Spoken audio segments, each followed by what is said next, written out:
As a 21-year-old aircraft apprentice, I witnessed Concorde 002's first flight. My dream was to fly on the aircraft one day. I actually achieved my ambition in May 1997. We were coached to Heathrow for a short flight back to Filton. My ticket cost just over £200, which was very expensive back then, and was given to me by my wife as a 50th birthday present. The real thrill was acceleration on takeoff, which really pushed you back in the seat. Once airborne, the aircraft reverted to being fairly ordinary and much like any other aircraft, apart from the fact that it had a very narrow cabin space and the visibility was very restricted by the tiny windows. The unique feature was the steep angle of descent before our landing.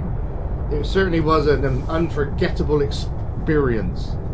Today, Concorde 216 looks rather sad, sat at the edge of the Filton runway, adjacent to the Brabazon hangar, where she was assembled.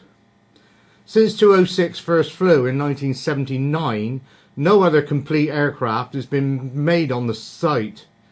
For the last 7 years, she's been left to deteriorate out in the open, exposed to the elements, which I personally feel is a disgrace, as she is held in such regard by all Bristolians and is renowned throughout the world. The temporary museum is run by dedicated members of the Bristol Aero Collection.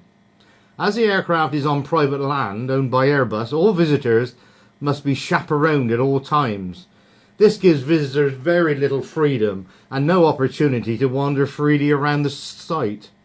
It is time for all parties concerned to come to a meaningful agreement and find a permanent home for Concorde so she can be cherished as she so richly deserves.